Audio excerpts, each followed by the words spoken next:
Hey everyone, Gruzky here. I have a different way of doing replays this time. I don't have anybody that submitted a review.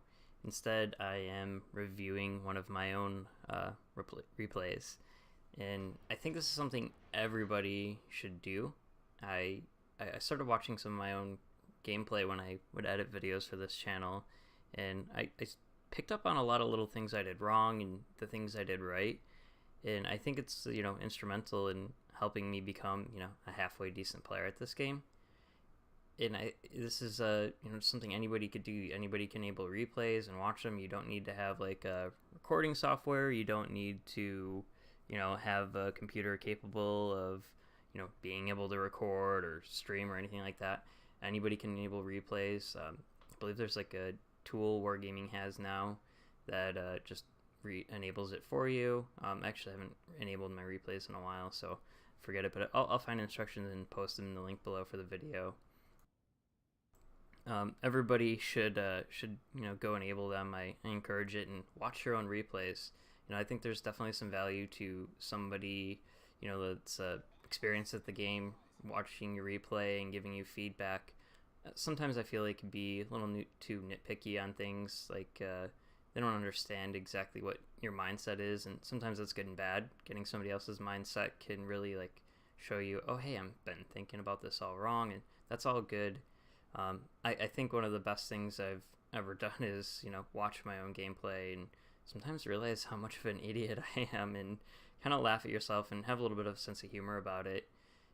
Everybody makes mistakes, and once you realize, oh hey, this is a mistake, I've been doing this all wrong, is when you can finally start to improve. And I, I I can't keep saying it enough, but everybody go enable replays and watch your own replays if you're trying to look to get better. I'm gonna review my replay here, and this is just a sort of so-so game for me.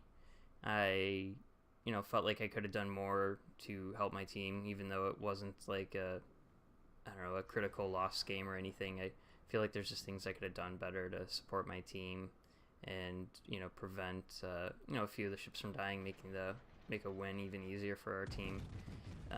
Not everything is about doing damage, but I do feel I could have really done a lot more damage in this game and had a bigger impact that way. So right here, I'm in my mind, I'm trying to go like I don't want to overcommit to these battleships, especially as a Magi. If you want to use all your guns, you kind of have to fight broadside. I didn't want to rush right at them. There's destroyers out there that'll spot me. I'm not gonna win a fight against Yamato and Montana, especially if I have to, use be broadside to use most of my guns. So my kind of plan here was to kind of angle away where I could still get most of my guns, or if not all my guns on them, then still be able to hit the gas and move forward and away and be somewhat angled to minimize damage. Right here though, like I'm looking at the mini map, noticing my teams are running away from this flank. I think that's actually kind of I don't know, a little bit of a mistake. We don't want to take them in a head-on fight or anything like that, but we're also just like running away. Also, you can kind of see from the minimap, the enemy team, their Yamatos are running away.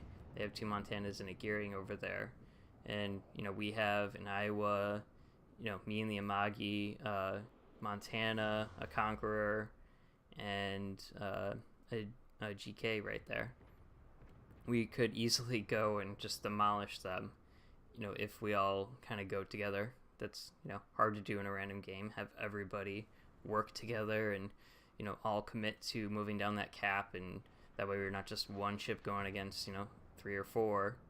If you do that, you're obviously gonna die, and you shouldn't pick fights that you're gonna lose. So right here, I should be starting to turn around. It looks like our Conqueror might be. He's got his guns pointed that direction. I'm still focused on this flank, which I don't really have that many good targets to shoot at.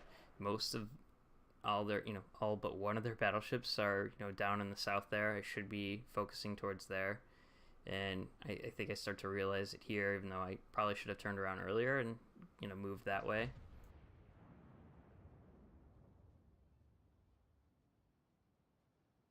And, right now I'm sort of coordinating with my Conqueror without actually talking to him, just looking where he's going, and obviously I'm not paying attention and I'm crashing into friendly ships. It took me way too long to realize that. Sometimes I, just like everybody else, get zeroed in on something and, aren't paying attention to the full picture. It happens, and it's good to know.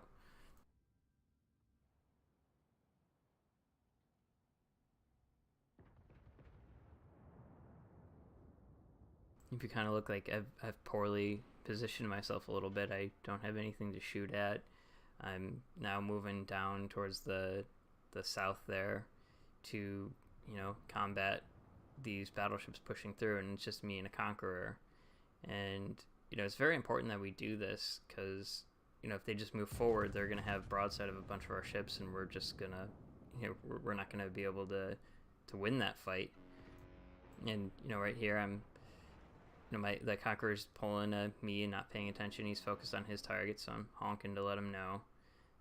The last thing I want to do is, I'm kind of being stupid and fighting broadside to 2 Montanas, and the last thing I want to do is crash into the Conqueror and just be a sitting duck, spotted broadside, not being able to move around it. I disengage, but I can't always guarantee that gearing didn't move up this way. I don't know that. And the Montana is within close to my detection radius, so even without the gearing, he's going to be spotting me soon.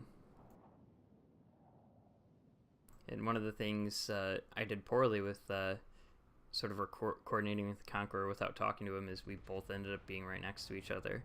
And I don't think that's a really good idea, whether you're in a division or, just kind of working with someone that you've never played with in random battle. You don't want to be right next to each other. Sure, sometimes it's nice if a Destroyer comes up close, you guys can both turn your guns and, get rid of them really quick. But that's not always going to happen. And what you want to kind of do is set yourself up with your teammates so you kind of have angles on everything. Right now, this Montana is easily going to be able to go bow on towards both of us, and we won't have any angles. We're just going to be shooting at a bow on target. Not really a terrible deal for the Conqueror. He could just load HE and do a lot of damage, and I mean, I could too. I could load HE. I don't really like doing that. I think the AP is still definitely worth it. So right now I'm trying to kind of separate myself from the Conqueror and try to get some angles on this Montana.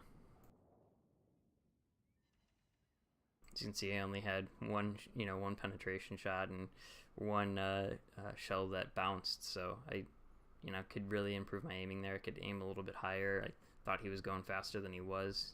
Probably could have taken a second or two more to just slowly aim and, take, get a feel for how fast the Montana is going. I think, just shooting as soon as you hear that bell ring like I just did is not always a great idea. As you can see, I kind of had another shot, another salvo that didn't, do exactly as much as it could have. Obviously, dispersion's the thing. He's bow on, so, it never was going to be too spectacular of damage. But, this Montana is also not taking advantage of the fact that I'm sailing broadside to him. His friend has realized it. He didn't aim very well. He missed me, unfortunately. This Montana could wreck me, but looks like our Shima's sending some torps his way. So he's got other problems. The Montana kind of focused in on us. He was able to go bow in towards us, and he wasn't able to dodge or be aware of the Shima's torps coming towards him. He was focused on us.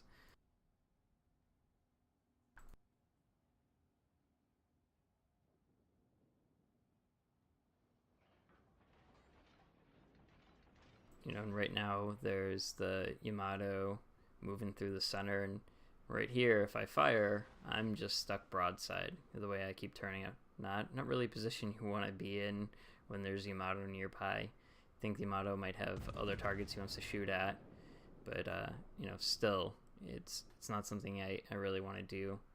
Then again, I mean, my only solution is to disengage and run away.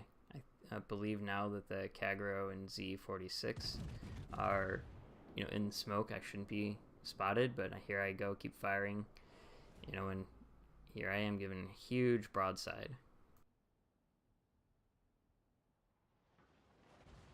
And yep, I pay for it. I take a 21k salvo.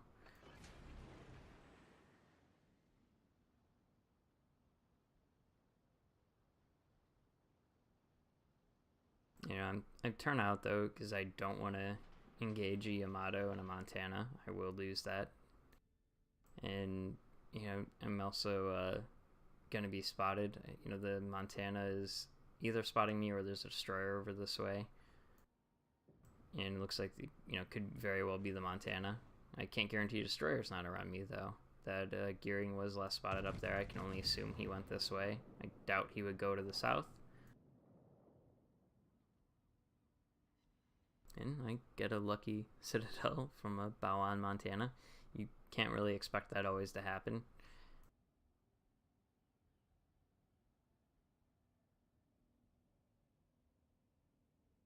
And I'm kind of also not angling very well against this Montana, but he's not also paying attention to me, and I think that's a good thing to kind of note is when targets aren't paying attention to you, that you can kind of go give your broadside to get more guns on target. And again, we have a pretty good Shimakaze, and he's on top of this, ready to send torps. And he's a really good teammate. Yeah, definitely like angling is something I've always, I don't know, kind of struggled with. I always tend to want to get more guns on target, and I always trying to be more cautious of this. And here I go again to try to get more guns on this Yamato. I'm turning broadside, and actually should be turning right. My turrets would have been on more on target if that's what I was going for. Because right here I'm still turning, and I'm just giving this Yamato broadside. And looks like I only get lucky that he aimed a little too low. And he should have done a lot more damage. And I also get lucky that I dodged those torps. I was not really paying attention to how close the gearing probably is. And I'm getting lucky that this Yamato is getting focused down by my teammates. You know, if there wasn't so few ships left on the enemy team, he would just absolutely demolish me. Again, he aimed a little too low.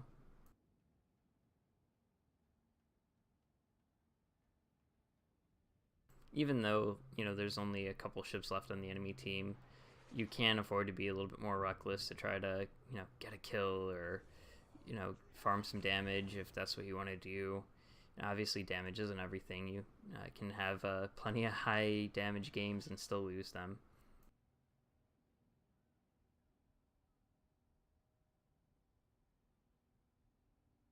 And right here, the gearing spotting me. I know he just fired both of his torpedo tubes, so it's always good to note too, like if you know a ship, how many you know, torpedo tubes they have and approximately how long their reload is.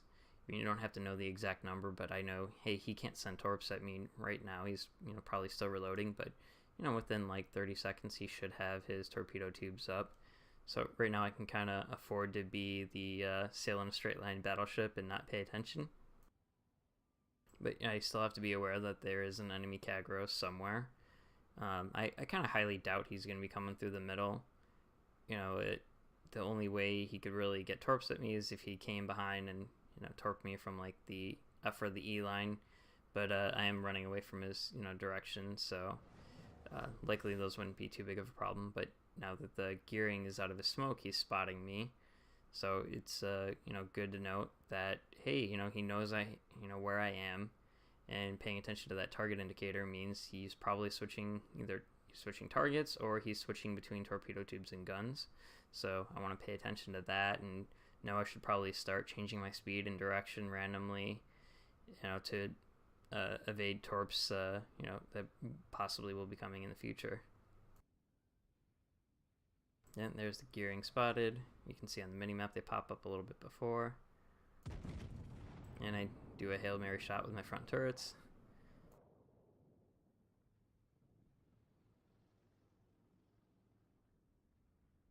And the Iowa gets him.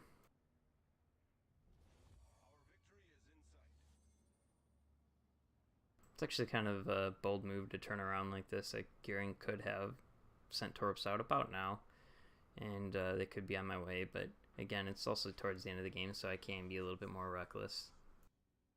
Well, I hope you enjoyed watching this, and I hope everyone goes and enables replays and watches their own videos or their own replays and can learn from themselves and the mistakes you make and the things you do right. And you know, it's the easiest way to kind of help yourself learn. You know, watching any YouTubers taking advice is always good, but once you really know that, like, hey, I'm doing this wrong, is when you can fix it. Thank you for watching. Have a good day.